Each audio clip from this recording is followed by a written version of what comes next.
It has been really hard to realize that I have to tell myself no.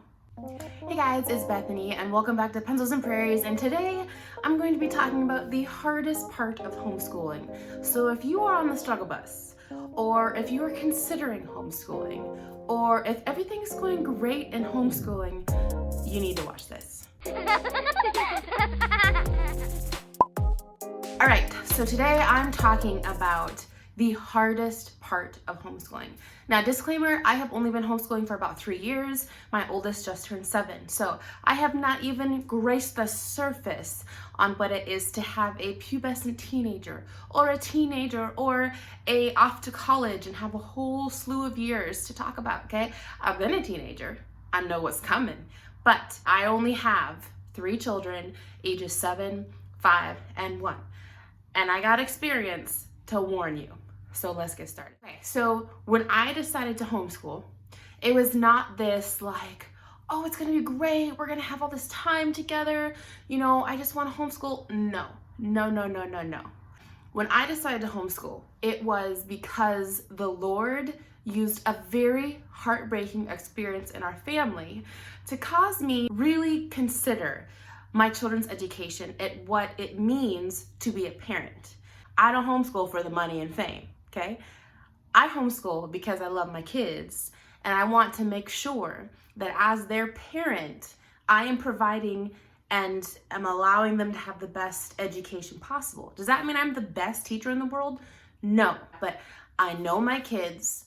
I'm the one that comforts them. I'm the one that God gave to them to parent them. And so this is a way that I am able to train them up in the way they should go. So the Lord calls and puts it on our hearts to homeschool. We accept that call. And in the beginning, I did whatever homeschool parent did. I started looking through curriculum. I started going on YouTube and looking at all sorts of things. And I still do that today, don't get me wrong. But it maybe took me about 2 days to realize this is not gonna be easy. When you're working with children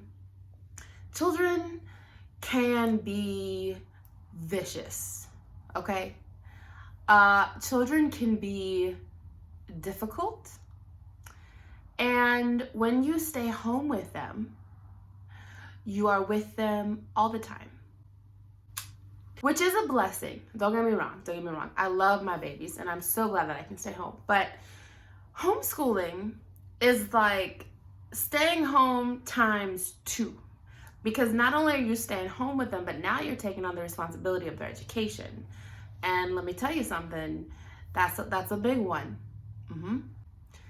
The hardest part about home education is sacrificing yourself as the parent. If you want to pursue an education for your children that is incredibly valuable, that is going to provide not only textbook education, but experiential education. If you want to provide your children with an education, I'm gonna say that word a lot in this video. If you want to provide your children with an education that shows them the Lord and how He is interwoven in His creation and the universe and how everything declares that there is a God, and you're battling against the flesh of these sinful human beings, including yourself, that's gonna take work. It's gonna take work, blood, sweat, and tears, okay? For real. And so the hardest thing for me has been the self-sacrifice. Now, when you are staying home, you already kind of are a little bit used to that. You kind of get in this routine of, everything you do it revolves around your kids. Not that your kids should be a priority of your husband, because they shouldn't, but your kids have more needs than your husband does. And so a lot of your day is circled around, when the kids are gonna get up, when diapers need to be changed, when you gotta go wipe some booties, when you gotta go clean some noses, when you gotta do the dishes, when you gotta do all these things. And then when you're doing all that, they're in the other room doing all this other stuff, right?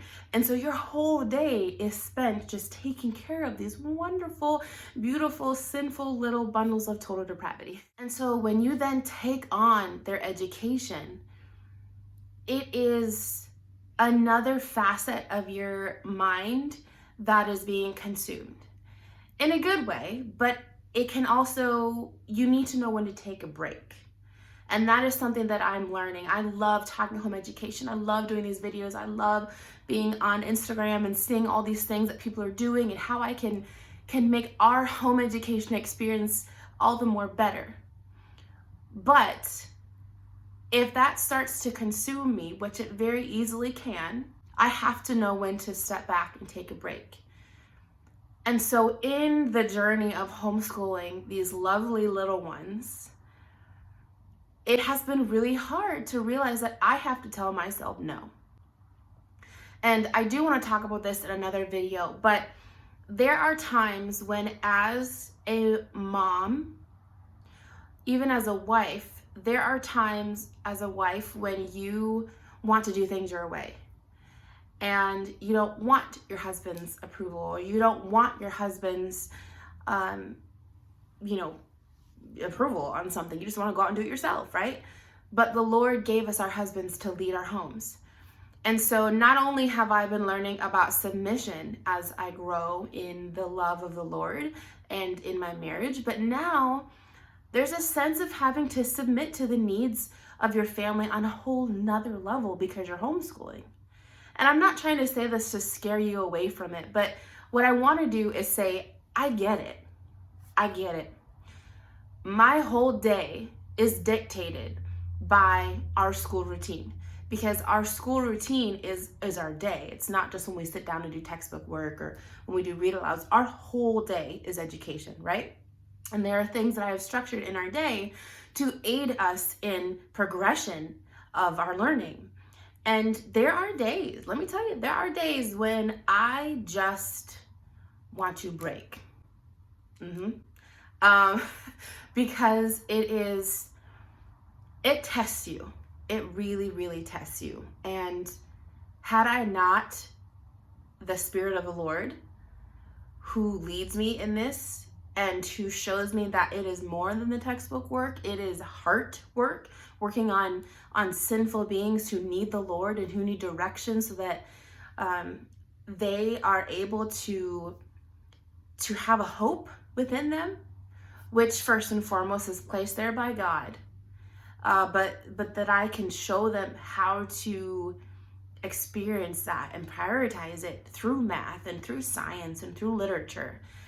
That takes time, y'all. It is a lot of work. And so I want to encourage you as a mom, you're not doing it wrong if it's hard. You're doing it right. You're not doing it wrong if you're on your knees crying, or you're in the middle of the kitchen floor crying while your children are in the other room screaming because they're fighting over something. You're not doing it wrong if it's difficult, because choosing to home educate is not an easy decision, and it's not an easy course of action. It takes consistency, it takes self-control, and most importantly, it requires you to set yourself aside. And I know we live in a culture of me time and self-care and all of these things, and while I believe there is a place for a wife and mother to have some time to herself to refresh, my opinion on that is a lot different than everybody else out there. It cannot trump what you're doing for your family. It cannot become the end goal of getting all these things done and learning and doing the schoolwork for your children and the teaching and the child rearing and all that, just getting it done so you can get onto your time. The focus of home education, which really is parenting, is to raise children who glorify God and enjoy Him forever. And when you're dealing with matters of spiritual warfare, literally, that's what it is, because you're trying to direct these sinful hearts to the Lord and lead them in that way. The devil, the world, our human flesh is going to attack that constantly. So I encourage you to get in the Word, open your scripture, and even if it's just a sentence that you are reading in the Psalms or Proverbs and seeking wisdom, just soak it up. Just understand that our God goes before you and He will direct your path. Trust not in your own understanding, but trust in the Lord. And I have found this to be such a huge encouragement for myself, because when you realize it's bigger than you, that these little guys are going to terrorize you and drive you crazy, but you're doing it for the glory of God, and it's not about you. When you can accept that, it's for their good in the Lord Jesus Christ. It's going to make it a lot easier. Not easier as in you're not going to have problems, because you're going to have problems, but easier in knowing that it is all for His glory, and He is merciful in our mistakes and our shortcomings, but it's not about us. And I think that is one area where in homeschooling, it can easily become about us, because we want to do all the things and we want to look cool to other moms and be like, yeah, look what I did. Like, you know, and that's with everything. That's with everything. We want to be the best and we want it to be about us, but it's not. Everything we do should be for the glory of God. And He is faithful to forgive us when we screw up, which we will. But the hardest part of homeschooling is knowing that it is not about you, and that you are going to have to self-sacrifice a lot of your wants and your needs for the glory of God. So I hope this is encouraging to you. It was kind of a doubled mess because I went off script. I didn't want to have any notes. I just wanted to speak from my heart. And please pray for me as I pray for you. Homeschooling's hard, guys. It's really hard. And my son's only 7. But we serve an awesome God who has not left us without the tools to grow these children into sons and daughters of Him. So, with that, I hope this was an encouragement to you. May God bless you in your journey. And remember that it is all for Him. Bye, guys.